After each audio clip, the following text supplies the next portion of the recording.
All right guys, I'm back on this Ranger. I came back the next day. I just wanted to double check my findings, make sure it was the math. Brought my fuel pressure gauge today, and as you can see, it's riding right around 40, it's bouncing around at 40. The specs I looked up said between like 55 and 65 for returnless, and this is a returnless system. There's only one fuel line going back there and an evap, a big evap line. And something I wanted to show you guys with the oxygen sensors, we noticed it the other day, and I noticed you can't even get it past 3 grand. Just can't do it. And then let's hold it up there full throttle and look at what the oxygen sensors are doing. Pegged lean, both of them. This thing's starving of fuel for sure.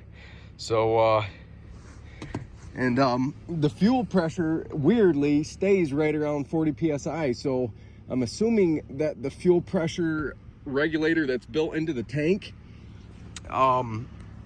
is what's leaking. Must be the springs weak in it now, or I am going to try to replace the fuel pump as well. And I'll just show you what this does when I get, or if I rev it. You can see it drops off pretty good. I just wanted to show you guys what it's doing when you guys could see these oxygen sensors dip out like that. So, looks like I was wrong. I don't think this is a math situation, because why would the oxygen sensors lie if the math was lying? That doesn't make sense. You're not going to have the math bad and the oxygen sensors bad. And with the fuel pressure being below spec on a returnless system for this make model, whatever. With the fuel pressure being low, the oxygen sensors saying stuck lean, wide open throttle should be stuck rich, I believe, on all the vehicles that I've ever seen. So looks like we're going to put a fuel pump in this thing. We're going to start with a fuel filter, but pretty sure it's going to need a fuel pump, because I don't think the fuel filter is going to keep the pressure that low. Maybe. We'll see. All right guys, so we got the pump out, got the tank dropped. It's pretty simple. It's just 2 hangers. They're 13 millimeter, need a long extension on an impact, is what I used. And then you got one evap line in the back, the vent line that goes up to your fill. You gotta get your fill. There's 2 hose clamps here, and then there's an evap line, and then a fuel supply, and then there's like a kickback off of the fuel filter. For some reason the inlet side has 2. I'm not exactly sure why that is, but regardless, it's really not too hard of a job. And then hopefully with this new pump we're getting higher fuel pressure that's within spec. I haven't even pulled this thing out yet. I was trying to be careful and get all the dust off so I don't drop any down in the tank. Let me clean this thing off here and pull it out and see if I can see anything wrong with it. Got the pump out. I don't see anything too wrong with it, although the sock on the bottom, or the filter, that's real bad. And then this is the return, I believe.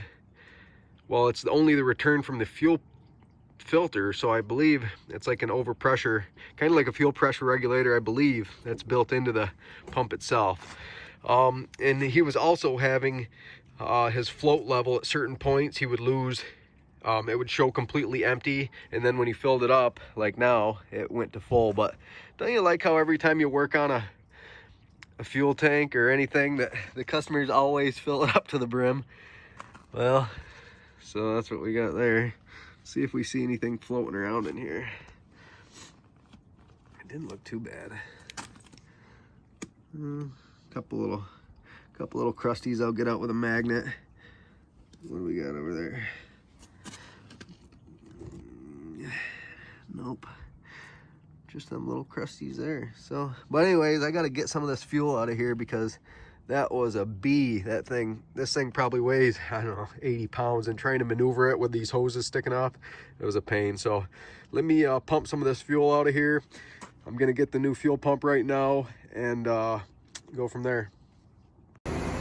Whew, there we go, baby. I was a little bit skeptical on my fuel specs. What have we got now? Fuel pumps in, 65 psi. Boy who owns this truck is gonna be super happy. I'm super happy. I was a little bit, because there's a bunch of different models here. There's a returnless system, there's a return system. I think there's 2 different return systems and 1 returnless. All different wheelbases have different pumps. There's a bunch of different scenarios I was running into here, but that's what I want to see right there. So he did get a new fuel filter that's separate from the fuel pump. I'll show you that fuel filter real quick. One moment. It wasn't a super bad job. It's just being mobile in February in New York. It's got 2 inlets and 1 outlet. No return. This is an evap line. I still got to hook up the fuel filler neck and the vent that goes out to the what do you call it? Fill hole, filler neck hole? I don't know. Whatever. I'm happy as hell. I got to hook this up, put some hose clamps on it, and this boy will be ready to go. This truck will have more power than he's ever had. He's gonna be happy. Let me rev it up a little bit, check for leaks, go through the whole kit and caboodle. All right, let me hit the gas while trying to show you guys this. Pegged at 65. I hope I filmed before when we only had like 40 PSI and it was real shaky and crappy. I was, probably 95% sure of this diagnosis here, but in a situation like this, when I don't work for Ford, I don't have, let me shut this light off here. I don't have factory service data really. Well, I do on all data, but still you never know. And now you're replacing a fuel pump. That's a couple $100. I got a Delphi pump though, so it should be pretty good. The Motorcraft one was a little bit more, but I'm happy with Delphi, I think. We go through and make sure everything's tidied up. There's our fuel gauge. That's the strainer right there with the forward adapter. Goes over to our fuel pressure gauge. Vacuum line's back on the regulator. That's one thing I was worried about. I thought I left it off for a second because it was maxed out at 65. So I'm like, did I put that back on? But I guess that is the right spec. I was getting 55 to 65 from all data. So, but still, you never know. Cover your bases and don't be surprised if all data's wrong every once in a while. It's happened to me before, so. I'd say this is a confirmed fix, guys. I'm happier than hell. It's been a late night, long day. Well, there it is. Fuel pump and a fuel filter fixed this guy's situation. I went through everything though. I was checking for vacuum leaks with my smoke machine. I was checking, making sure the spark was strong, making sure the timing was good. What else did I check? Mass airflow, oxygen sensors were reacting correctly. I went through all the sensors, and then finally it was a mechanical fuel pump issue. There was nothing else in my mind that it could be. Compression seemed good. I didn't check that though. That was one thing that was in the back of my head.